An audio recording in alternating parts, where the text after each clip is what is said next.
This hunter swore under oath that he almost killed a female Bigfoot. He swore it legally on a real affidavit, drawn up by a city's legal department and witnessed by a commissioner of oaths.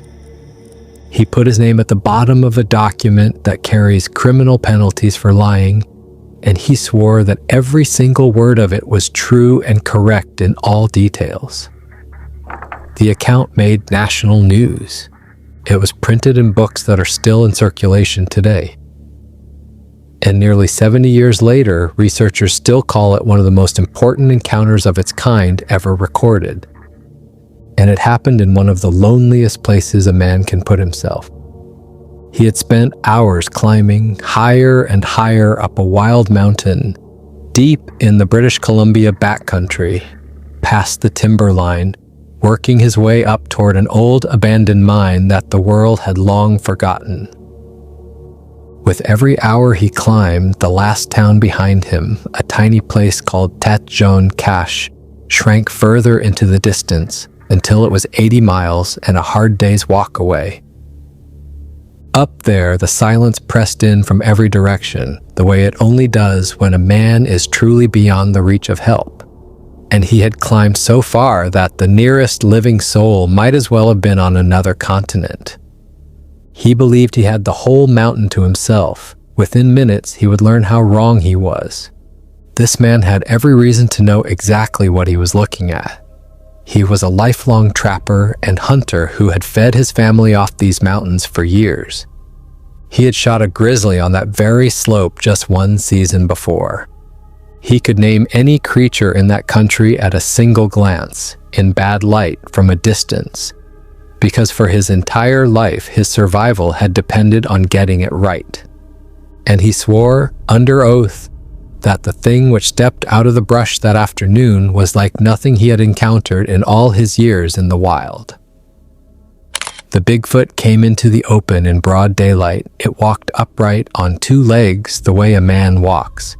It moved closer and closer still, until it was near enough that he could have reached out and touched it, near enough to watch the muscle move under its hair, near enough to watch it feed. And for a few long seconds, this creature stood out in the open with a hunter's rifle trained on its back, and that hunter's finger resting against the trigger. He had the shot. He had the one thing that every scientist on Earth would have given a fortune to possess. A body that would end the greatest mystery in these mountains forever, settled and proven and laid on a table for the world to see. It was standing right there in front of him, and all he had to do was squeeze. I'm Alex, and what this man chose to do in that moment, and what that creature did in the seconds right before it vanished into the trees, would haunt him for the rest of his life. To understand how any of it is possible, we have to go back to the beginning.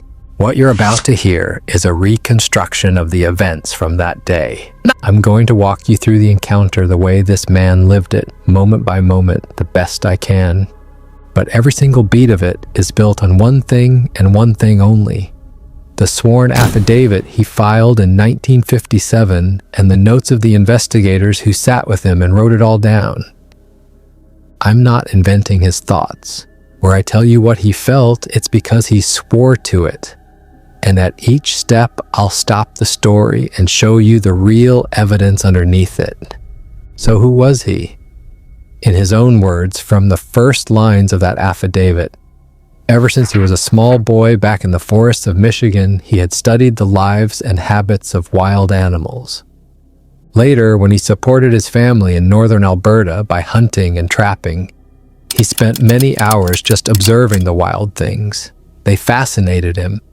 That's not a man looking for a monster. That's a man who spent his whole life learning to tell one animal from another, in the dark, at a distance, by movement alone. Think about what that background actually buys you as a witness. A man who has trapped and hunted for a living has spent thousands of hours doing the one thing that matters most here: telling animals apart at a distance, in bad light, under stress. He knows the difference between a bear standing and a moose moving. He knows how a deer holds its head and how an elk holds its head. His entire livelihood depended on not being fooled by shapes in the brush. This is the single worst possible witness for a hoaxer to be, and the single best possible witness for the rest of us, because if anyone on that mountain could be trusted to know a bear from a not bear, it was William Rowe. By the fall of 1955, he had been working on a highway crew near a little town called Cite in British Columbia, about 80 miles west of Jasper, Alberta. He had been on that job around 2 years. He knew the country, he knew the mountain that sat above the work camp. And on one clear day in October, with the crew stood down and nothing to do, he decided to climb it. I personally think it's worth pausing on how boring the setup is, because the boredom is the point. There's no ancient curse here, no warning from a fisherman, no prophecy, no storm blowing him off course to some forbidden island. Just a man with a day off, a mountain, and an easy climb. The most extraordinary wildlife encounter in the North American record starts with the most ordinary decision imaginable. I've got nothing to do, I think I'll go for a walk up the hill. That's it. And I've always found that far more convincing than any dramatic build-up, because that is exactly how these things happen to real people. Nobody schedules them. The mountain was called Mika Mountain, and near the top of it sat an old deserted mine. There was no reason to go up there. Nobody was working it. Nobody lived up there at all, according to the people down in Cryptozoology. And that detail is going to matter enormously in about 10 minutes, so hold on to it. Rowe just wanted something to do with his day off. He decided he'd climb the 5 miles up to the abandoned mine, look around, maybe scout the country for a hunt later in the season. He carried his rifle, the way any man who trapped and hunted for a living would carry a rifle in grizzly country. But he wasn't hunting, this was a walk. That's an important distinction, because a man out for a walk is relaxed. He isn't scanning every shadow for a target. He isn't keyed up and primed to see things that aren't there. He's just moving through country he knows, enjoying the quiet, letting his mind wander. The climb was easy by his own account. He took his time. Picture the October air up there, thin and cold and clean, the smell of pine and wet rock, the sound of his own boots, and not much else. The higher he got, the more the work camp and the highway and the noise of other men fell away behind him, until it was just one man, a rifle, and a mountain going quiet around him. There's a particular kind of silence you get high up on a mountain in the fall, and if you've ever been in it, you know it. It isn't empty, it's full of small sounds that only exist because everything louder has gone quiet. A bird somewhere below, wind moving through the tops of the pines in long, slow breaths, the tick of your own gear. Rowe had spent a lifetime in that silence, and he could read it the way you read a room.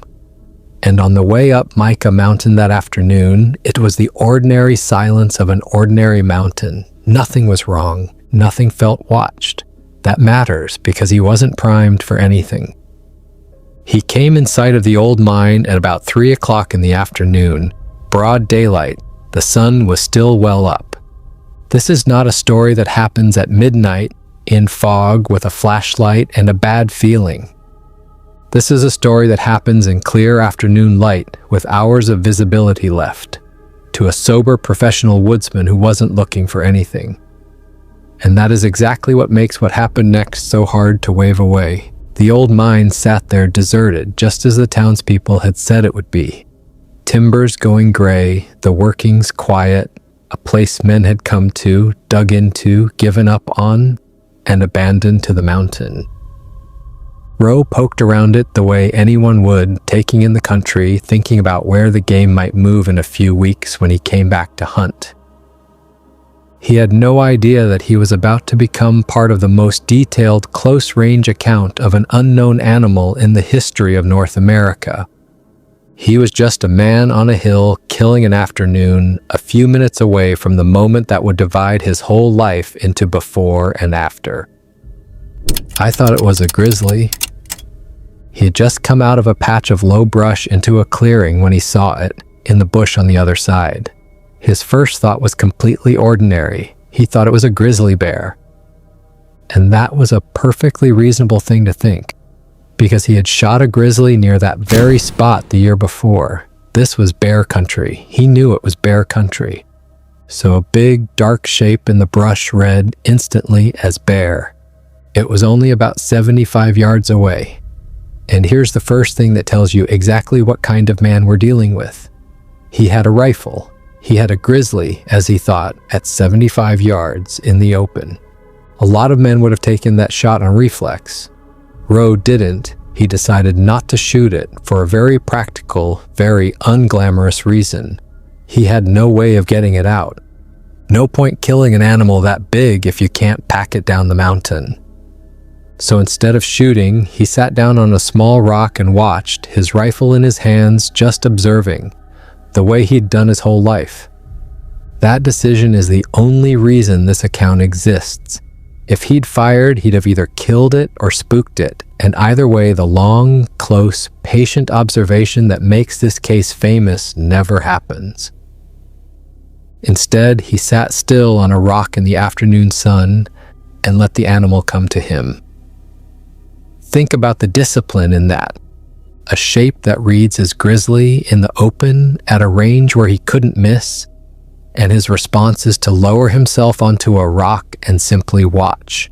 That is a man completely, boringly in control of himself. Remember that control, because it's going to be tested in a way he could never have imagined. So he sat and he watched, and for a little while nothing much happened. The animal was mostly hidden in the brush across the clearing. He could see the head, the top of a shoulder, dark against the green. It was moving a little, feeding maybe, doing whatever it was doing over there. Unbothered. An ordinary afternoon, a hunter watching a bear he'd decided not to shoot. The kind of quiet, patient scene that plays out in these mountains 1,000 times a season and nobody ever hears about.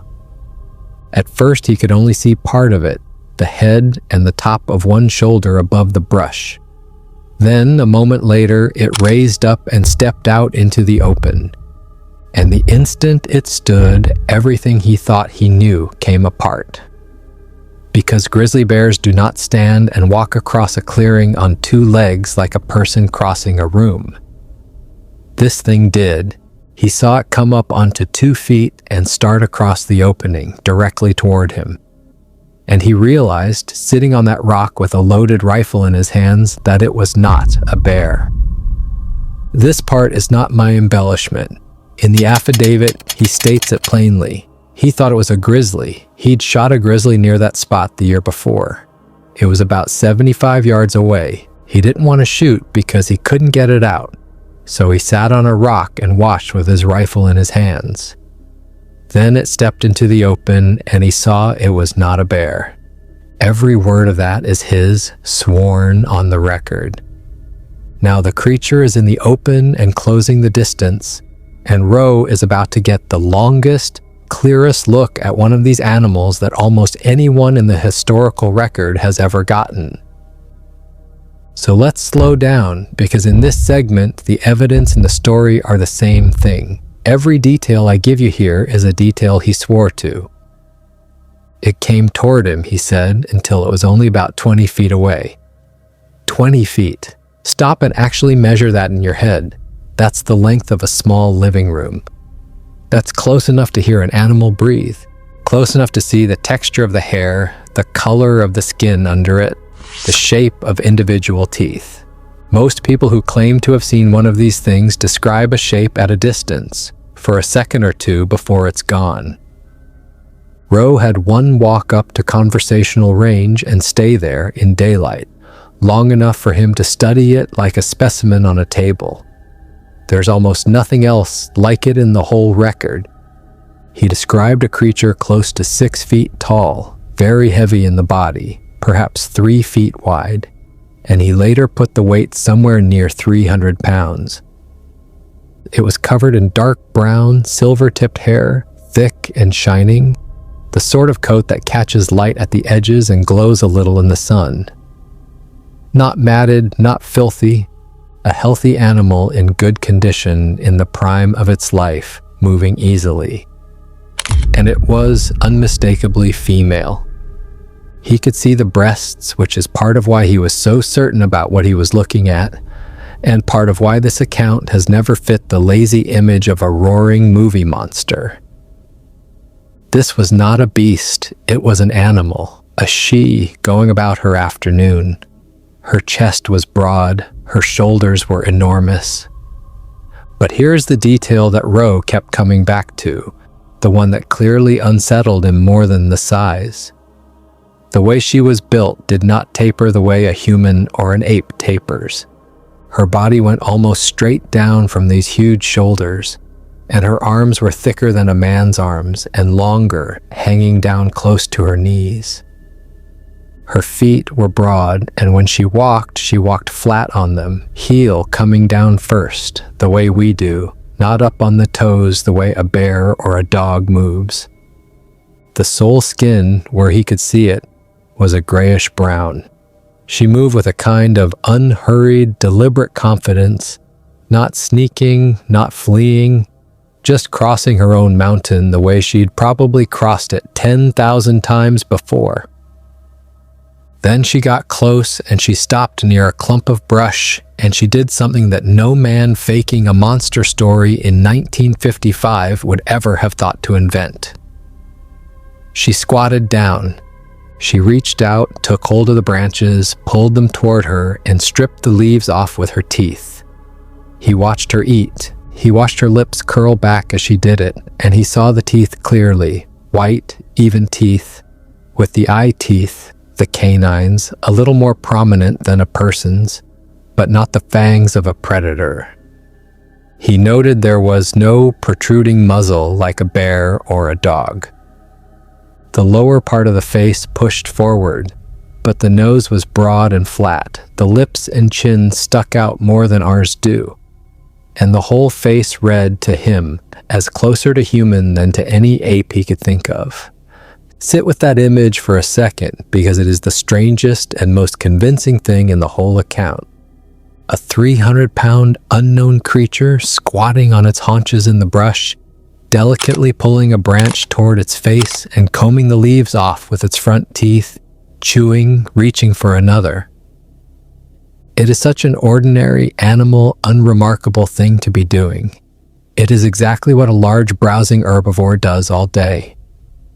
And it is the last thing that any storyteller trying to frighten you would ever put in. You don't sell a monster by having it eat salad.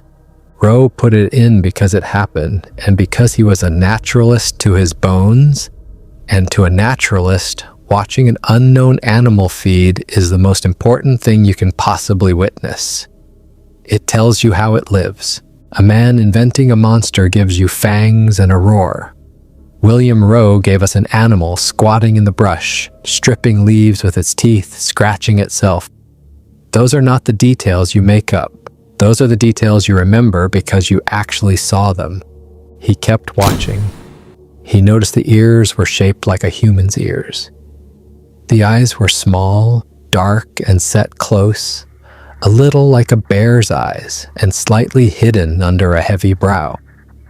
The neck was thick and short. The top of the head rose higher toward the back than a human head does. At one point she scratched herself, a casual, ordinary, almost bored gesture, the way you or I might scratch an arm without thinking about it. Nothing about her behavior was theatrical. She was simply a wild animal that did not know it had an audience, doing wild animal things, a few paces away from a man holding his breath on a rock. And I want to be honest about something in his account here because he was honest about it. Roe had a moment of doubt while he watched. He wondered for a second if some movie company was up there making a film, and if what he was looking at was an actor in a costume, made up to look half human and half animal. It's the natural thing to think. Your mind reaches for any explanation that isn't the impossible one. But the longer he watched, the more that idea fell apart. He decided it would be flat out impossible to fake a specimen like this. The way it moved, the way the muscle worked under the hair, the way it ate. And on top of that, he learned afterward that there was no film company anywhere near that area, and as the townspeople told him, nobody lived up Mika Mountain at all.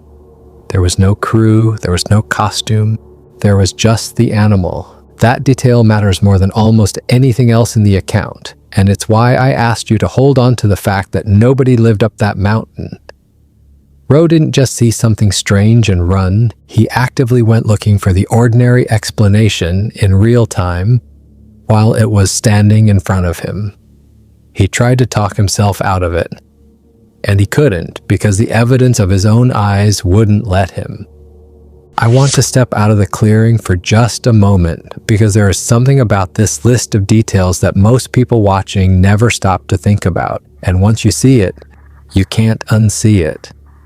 Rowe described this Bigfoot in 1955. He signed the affidavit in 1957. Sit with those dates for a second.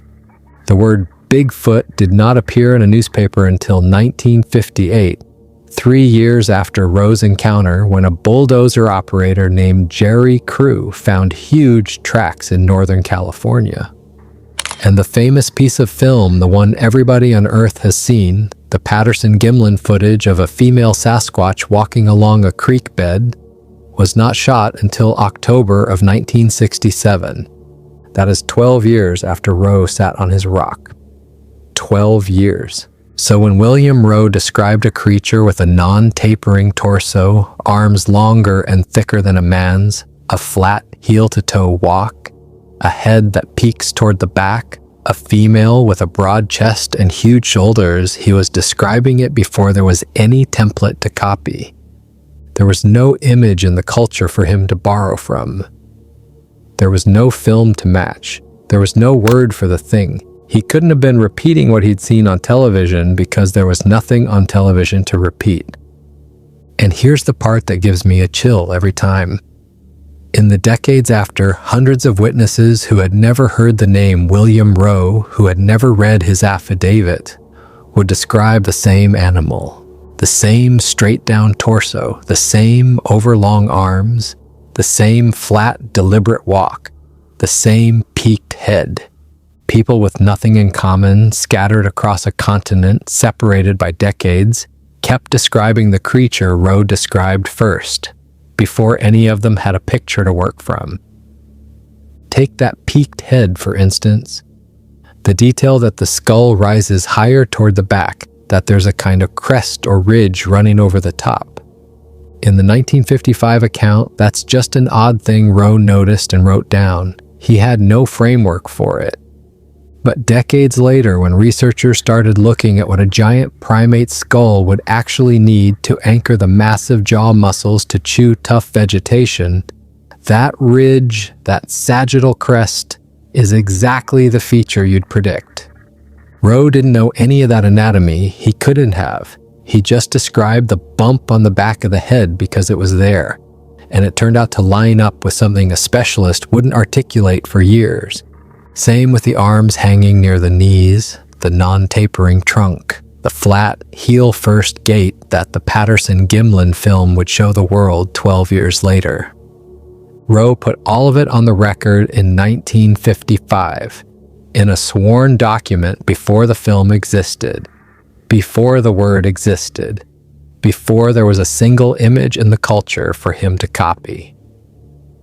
Either he was a nobody highway worker who somehow invented, from scratch, an anatomically coherent unknown primate that hundreds of later witnesses would independently confirm, and then swore to it under legal oath for no money and no fame. Or he saw exactly what he said he saw. This isn't my theory.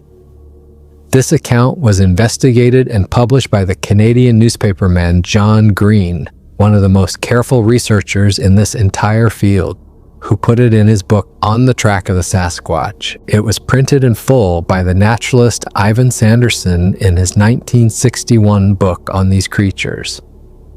And it was cited for the rest of the century by the Washington State University anthropologist Grover Krantz as one of the cleanest hunter accounts on record.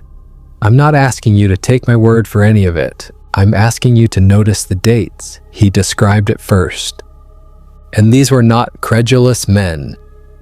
John Green spent decades collecting these reports, and a huge part of his job was throwing out the ones that didn't hold up. The hoaxes, the drunks, the attention seekers, the honest people who'd clearly seen a bear. He was a newspaper man. His instinct was to doubt. And the Rowe account is one he kept, one he trusted, one he thought was important enough to ask the man to swear to under oath. Grover Krantz was a tenured scientist who put his professional reputation on the line for this subject and paid for it with the scorn of his colleagues. He did not throw that reputation behind flimsy stories. When men like that look at hundreds of accounts over their whole careers and single out William Rowe as one of the best, that judgment carries weight. They had every reason to be skeptical, and they weren't. Now back to the mountain. Because the whole time Rowe has been sitting there cataloging every detail of this animal, she still doesn't know he exists. And that is about to change. Before it does, if this is the kind of story that keeps you up at night in the best way, do me a favor and hit subscribe. The accounts I dig into on this channel are exactly the ones the algorithm buries, and I'd like to keep bringing them to you. Alright, back to the clearing. The wind must have shifted because the wild thing suddenly got his scent. He watched it happen. She stopped what she was doing and looked directly at him through an opening in the brush, straight into his eyes from 20 feet away. And in that moment, Rowe swore. A look of amazement crossed her face. Amazement, not rage, not the blank stare of an animal. Amazement on a face at the discovery of him. It was so human and so comical, the surprised expression on that huge creature that Rowe said he had to grin. Read that back and let it land. There's a man sitting on a rock, and a 300-pound unknown animal 20 feet away has just realized he's there. And the thing that crosses this man's mind is that its startled expression is funny enough to make him smile. That is not how you feel about a predator. That is how you feel when you lock eyes with another person who wasn't expecting you either. Then, still in her crouch, she backed up, 3 or 4 short steps, careful, watching him. And then she straightened up to her full height and started to walk, quickly now, back the way she had come. Not a panicked run, not a charge, a fast, deliberate walk away, like someone who had decided this encounter was over and wanted nothing more to do with whatever strange thing was sitting on that rock. And I want you to notice how much that behavior tells you, because it's another one of those details that no hoaxer would think to invent. A made-up monster attacks, or it flees in terror. It gives you a climax. This animal did neither. It was startled. It took stock of him, and then it made a calm, unhurried decision to leave. It didn't want to fight. It didn't want him. It wanted distance. And it took distance, with a kind of dignity that reads far more like an intelligent creature avoiding trouble than a beast reacting on instinct. Rowe, watching all of this, was not being menaced. He was being avoided. There is a world of difference between those two things, and he felt it. And this is the moment. This is the one that has kept William Rowe's name alive for 70 years. Because as this creature walked away from him, something occurred to Rowe, the hunter, the professional, the man who fed his family by knowing when to take the shot. It occurred to him that no scientist in the world had ever gotten to examine one of these things. That a specimen, a body, would be of enormous interest to science would settle forever the question of whether these animals were real. And he was standing there with a loaded rifle and a clear, easy shot at a slow-moving target. So he raised the rifle. He brought it up to his shoulder, and he put the sight on her as she walked. He aimed. Understand what's happening here. This is not a man frozen in fear. This is a lifelong marksman, calm enough a minute ago to be smiling, deliberately sighting in on the most important specimen any hunter has ever had in his crosshairs. His finger is on the trigger. All he has to do is press it. And for a moment, part of him wanted to. He knew what a body meant. He knew that a story, no matter how carefully told, no matter how honestly sworn, would never be enough for the world. People would nod politely and think, poor fellow, he saw a bear. But a body laid out and measured could not be argued with. He was holding, in that instant, the power to prove the impossible. Every reason he had ever learned as a hunter, as a provider, as a man who understood what proof was worth, was telling him to take the shot. And he doesn't. He lowered the gun. And the reason he gave under oath in that affidavit is the reason people still talk about this case in hushed voices. He said that although he called it an animal and thought of it as an animal, in that moment, looking at it walk away on two legs, he felt that it was a human being, and he knew he would never forgive himself if he killed it. He had the shot. He had proof of the century waiting on the other side of the trigger, and he put the rifle down because something in him refused to kill a thing that felt like a person. I personally think that single choice tells you more about what William Rowe saw that day than any measurement in the entire affidavit. You can talk yourself out of a description. You can decide a man was fooled or lying or mistaken. But you cannot as easily explain away the instinct that stopped his finger on the trigger. That instinct came from somewhere. It came from looking at that face, at close range, in clear light, and feeling all the way down that he was aiming at a person. So he let her go. And as she reached the edge of the trees, she did one last thing that he carried with him for the rest of his life. She threw her head back, and she made a sound. He described it as a peculiar noise, something between a laugh and a language, a kind of half-human whinny. She made it once, and then, at the very edge of the timber, she made it again. And then the lodgepole pines closed around her, and she was gone. And William Rowe was alone on the mountain with a rifle he hadn't fired and a memory he would never be free of. That sound has always been the part that gets under my skin the most. Not a roar, not a scream. A noise that sat somewhere between a laugh and speech, thrown back over the shoulder as she left, and then repeated deliberately from the tree line. What do you make of that? Was it a call to others? A warning? Something closer to the way a person might mutter to themselves walking away from a strange encounter, shaking their head at what they'd just seen? Rowe didn't know, and he didn't pretend to. He just described it twice as it happened, and left it hanging in the air the way it must have hung in the air on that mountain. And then the silence came back. The ordinary mountain silence, and it was over. Rowe didn't just run down the mountain. The woodsman in him took over, and he went and looked at the ground where she had been. He wanted to know what she was, and the ground tells you things. He found where she had been feeding. He found her droppings in 5 different spots, and when he examined them, he found no trace of animal food in them at all, only vegetation. Whatever she was, she had been living on leaves and plants, not meat, at least on that mountain in that season.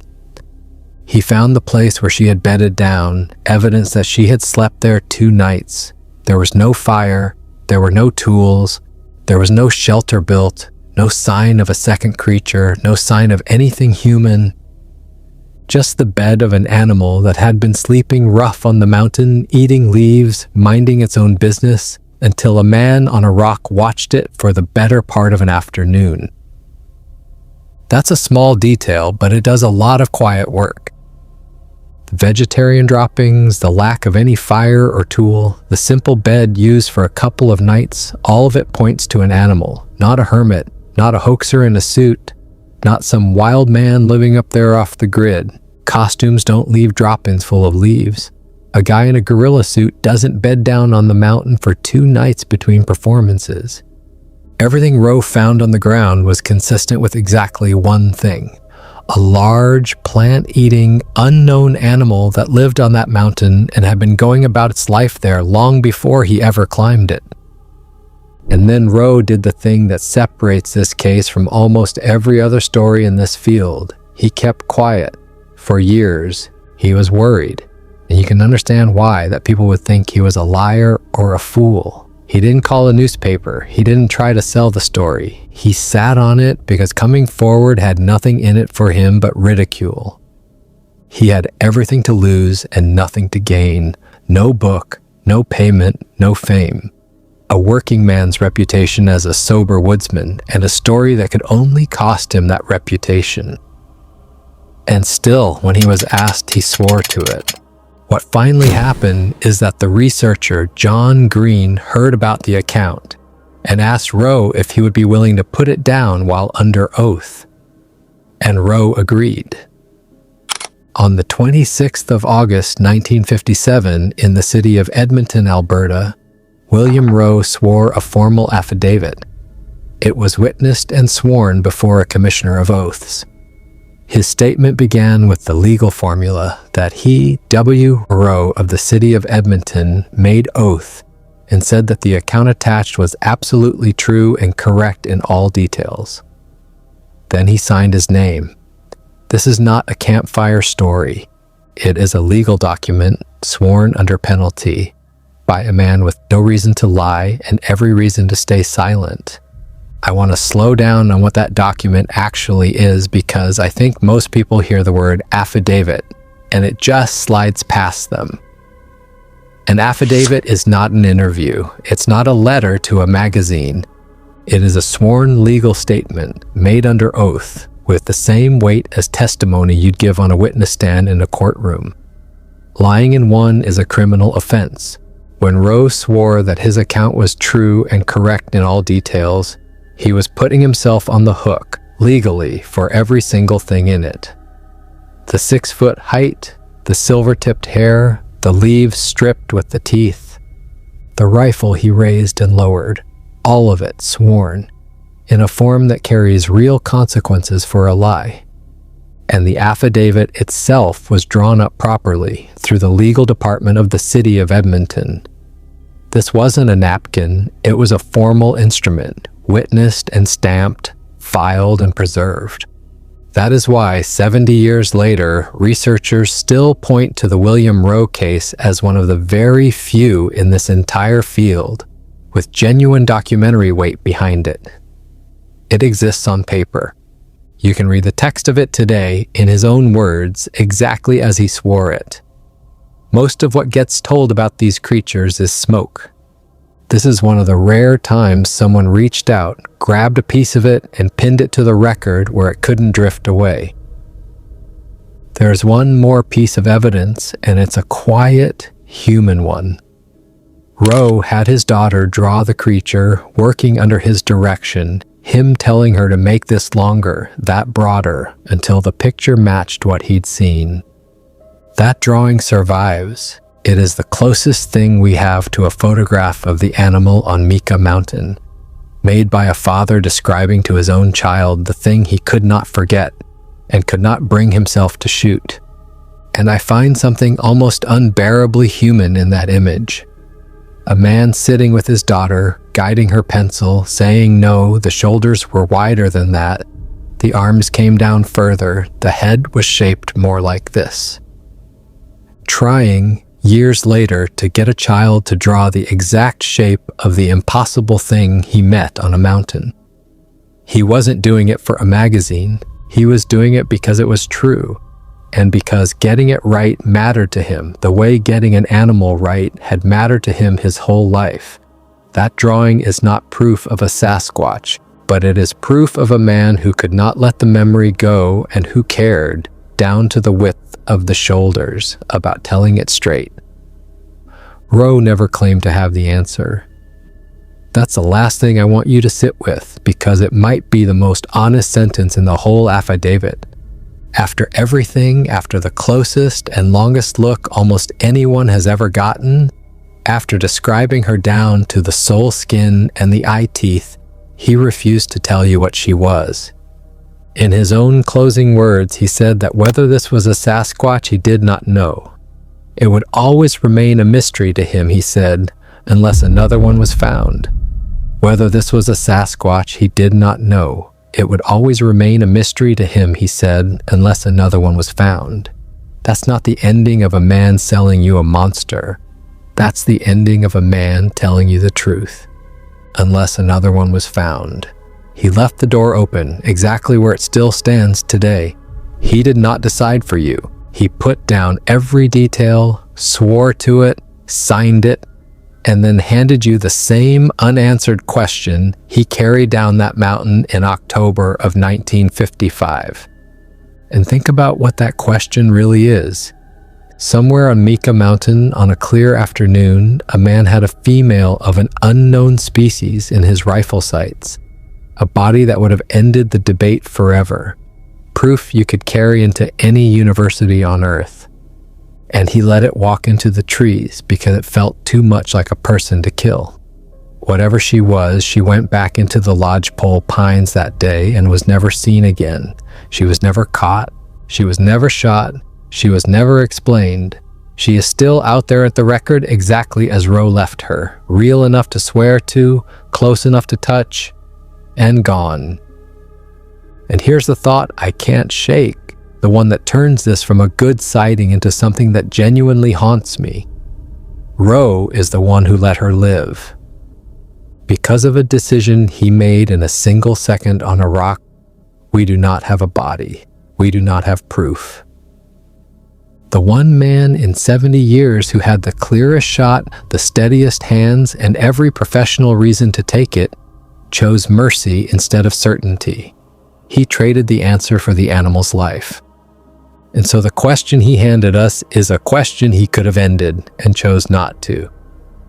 Every bit of doubt that still surrounds these creatures traces, in part, back to the mercy of one trapper on Mika Mountain who decided a strange life was worth more than a settled argument. The next time someone tells you these accounts are all blurry shapes and tall tales, remember the man who sat on a rock and watched one eat leaves in broad daylight 20 feet away, and then walked into a government office to swear to every word of it. He didn't need you to believe him, he just needed it written down. And it is written down. It has been for almost 70 years, sitting in the record in his own sworn words, waiting for the rest of us to decide what to do with it. And if this one got under your skin, consider checking out this new amazing Bigfoot encounter. I promise you won't regret it. Thanks. See you soon.